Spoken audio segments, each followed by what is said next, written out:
Now let's talk about Pavlov experiment on dog. ठीक है, एक पेवलोव नाम का साइंटिस्ट था, उसने एक डॉग पर एक्सपेरिमेंट किया था। बहुत इंटरेस्टिंग एक्सपेरिमेंट है, इजी भी है। ठीक है, जैसे इस एक्सपेरिमेंट में क्या था कि सपोज कीजिए इसने 4 फेजेस में एक्सपेरिमेंट को स्टडी किया। ठीक है, सबसे पहला था उसका फेज कि उसने डॉग के सामने फूड को रखा, है ना। अब हमारे सामने कोई खाना रख दे तो ऑब्वियसली सलाइवा की सिक्रेशन होगी, है ना। तो सलाइवा जो है वो डॉग सेलिवेट करा उस टाइम पे। ठीक है, फर्स्ट कंडीशन ये हो गई। सेकंड कंडीशन में उसने क्या किया कि उसने एक बेल बजाई। ठीक है, तो डॉग सेलिवेट नहीं हुआ, मींस खाना रखा तो डॉग सेलिवेट हुआ, लेकिन जब रिंग किया बेल को तो डॉग सेलिवेट नहीं हुआ, या सेलिवेट कुछ भी बोल लीजिए, नहीं हुआ। ठीक है, तीसरी कंडीशन में उसने क्या किया कि बेल भी बजाई और फूड भी रखा, दोनों कंडीशन A+B कर दिया, तो क्या हुआ वहां पर, तो डॉग सेलिब्रेट किया। फोर्थ कंडीशन में उसने क्या किया कि रिंग बजाई विदाउट फूड। ठीक है, this means with food and this means without food. ठीक है, फूड के बिना ही उसने बेल बजाई तो भी डॉग सेलिब्रेट किया।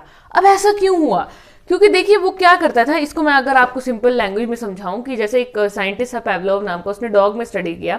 सबसे पहले वो उसको फूड खिलाता था तो वो उसका सलाइवा रिलीज हो जाता था, ऑब्वियसली हर किसी का होगा।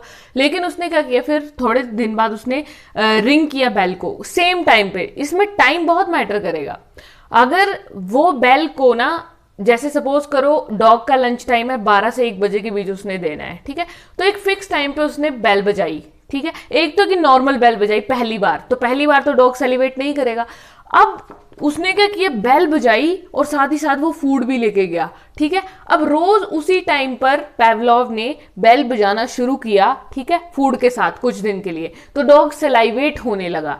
फिर एक दिन उसने सिर्फ बेल बजाई। ठीक है, मीन्स बेल बजा दी लेकिन फूड नहीं लेके आया, तो भी डॉग सेलिब्रेट किया बिकॉज ऑफ द टाइमिंग। उसको लगा 12 बजे बेल बजती है तो ये एक सिग्नल है, वो उसकी बॉडी अडेप्ट हो गई थी उसके लिए, है ना।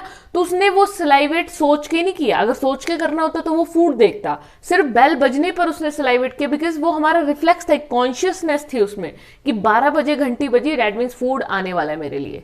ठीक है, सो वो एक कंडीशन रिफ्लेक्स था। यहां पर स्टिमुलस कौन है, what is the stimulus, sound, वो जो बेल का बजना है, क्योंकि बेल बजने पे ही वो सलाइवेट कर रहा है, चाहे विद फूड हो चाहे विदाउट फूड हो। And what is the reflex, reflex क्या है यहाँ पे, ये सलाइवेशन इज द रिफ्लेक्स। ठीक है, ये स्टिमुलस होता है, ये जो इस तरफ लिखा है, और ये रिफ्लेक्स होता है। ठीक है, salivation is the reflex. Okay, so इस तरह से हमें पता चला कि कंडीशन रिफ्लेक्सेस कैसे काम करते हैं। मींस एक कंडीशन थी ना, साउंड एक कंडीशन, एक परिस्थिति है। ठीक है, और उसके लिए रिस्पॉन्स प्रोड्यूस करते हैं, and that is involuntary. Dog अपनी इच्छा से सलाइवेट नहीं किया, वो एक कंडीशन रिफ्लेक्स दिया और वैसे ही मतलब जैसे उसको स्टिमुलस मिला फटाफट से उसने रिफ्लेक्स प्रोड्यूस कर दिया। ठीक है, इनवॉलंटरी। सो दिस वाज कि कैसे पेवलोव ने।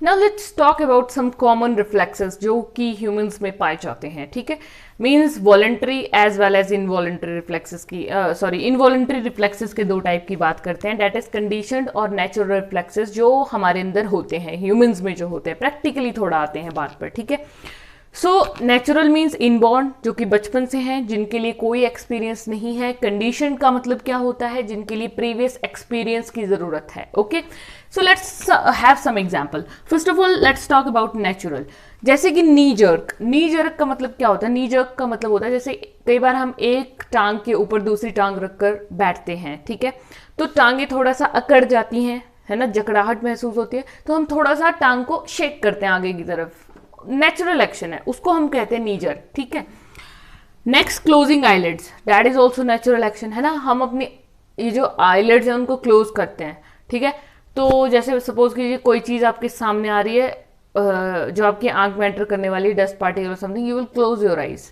है ना। तो वो किसी ने सिखाया नहीं होता, वो हमें ऑब्वियसली कॉमन सेंस है ना। ठीक है, वो ऑब्वियसली बचपन से ही होता है कि कोई चीज सामने आ रही है, हम उसको आंख में एंटर नहीं होने देंगे and we will shut our eyes. Next is hand withdrawal, अपने हाथ हटाना। ठीक है, किसी चीज से, जैसे हैंड विड्रॉल का मतलब क्या हो सकता है यहाँ पे, जैसे कोई भी चीज, सपोज कीजिए आपके सामने सुई थी, है ना। अब अगर मेरे को नीडल चुभी तो मैंने एकदम से हाथ पीछे हटा लिया। ठीक है, तो दैट इज अ नेचुरल, कि वो मैंने सोच समझ कर नहीं किया, but that is a natural reflex. ठीक है, पेरिस्टेलिसिस, पेरिस्टालिसिस क्या होता है? पेरिस्टालिसिस बेसिकली मूवमेंट्स होते हैं जो आपकी इंटेस्टाइन से और आपकी ईसोफेगस से फूड को नीचे लेकर जाते हैं। फूड नीचे जाता है ना, ठीक है, तो एक कॉन्ट्रैक्शन मूवमेंट, हिलते डुलते इस तरह के कॉन्ट्रैक्टिंग मूवमेंट्स हैं ये पेरिस्टालिसिस, जो फूड को नीचे तक इंटेस्टाइन तक लेकर जाते हैं। तो वो हम तो नहीं करवा रहे, ऑटोमेटिकली होते हैं। Coughing and sneezing, I have told you, छींकता है व्यक्ति तो सोच के तो नहीं छींकता कि अब मैं छींक मारूंगा, वो ऑटोमेटिक है, कफिंग ऑटोमेटिक है।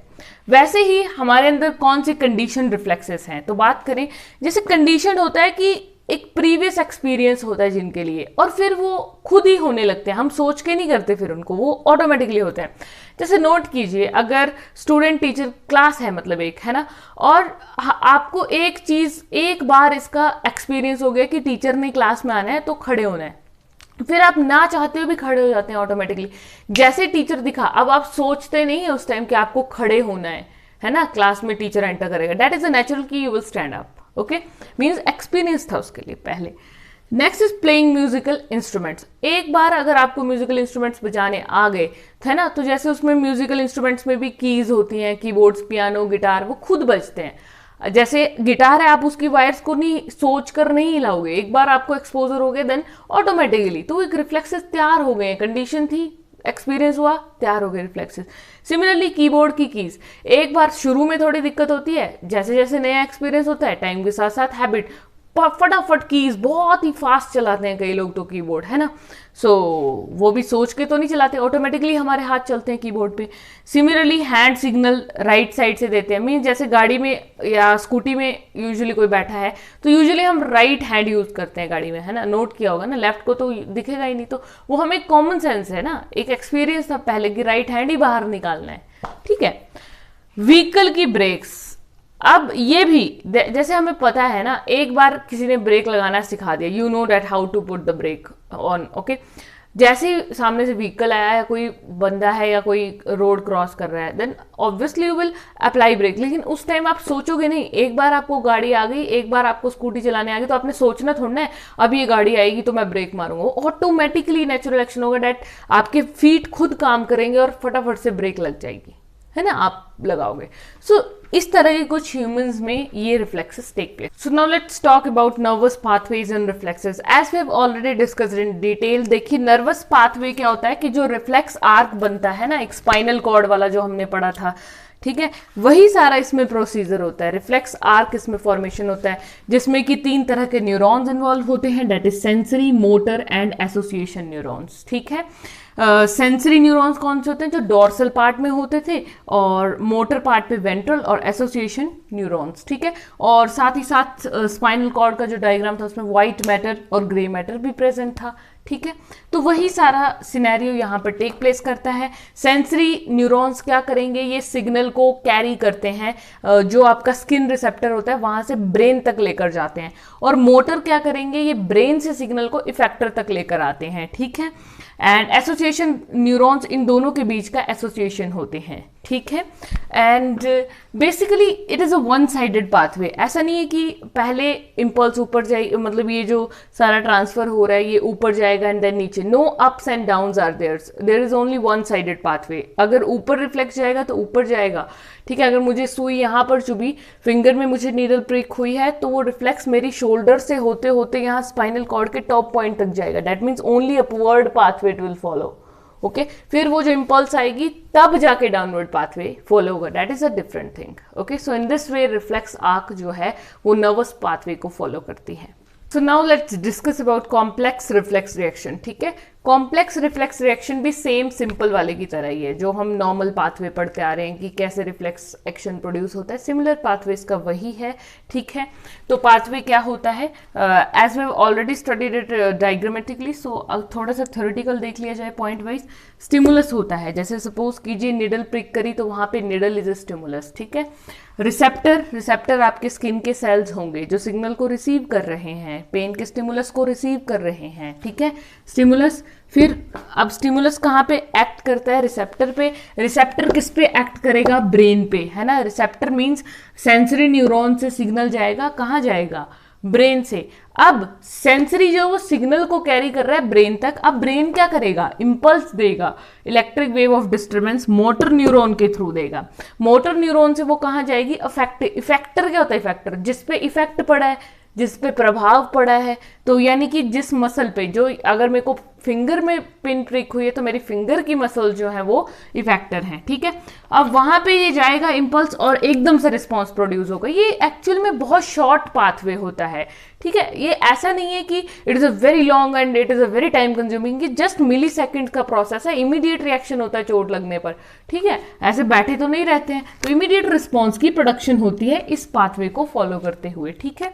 तो इसके कंपोनेंट्स क्या क्या इन्वॉल्व हुए यहीं से देखते जाइए। सबसे पहले तो एक रिफ्लेक्स आर्क, ये पूरा जो है ये एक रिफ्लेक्स आर्क बनाता है, okay. Receptors, then sensory neurons हैं, देन क्या है ब्रेन 4th नंबर पे, then motor neurons 5th number पे, एंड देन 6th नंबर पे क्या है आपका इफेक्टर। ये पूरे कंपोनेंट्स मैंने यहां भी लिख दिए, ठीक है। रिफ्लेक्स आर्क ये जो पूरा बन रहा है, रिसेप्टर स्किन के सेल्स आ जाएंगे, sensory and motor neuron. Sensory क्या होता है, सेंसरी होता है जो रिसेप्टर से सिग्नल को ब्रेन तक लेकर जाएगा। तो मोटर क्या होता है, मोटर होता है जो ब्रेन से सिग्नल को इफेक्टर तक लेकर जाएगा, और इफेक्टर क्या होता है, कोई भी मसल या फिर ग्लैंड, ठीक है। So this was all about the complex reflex action pathway, okay.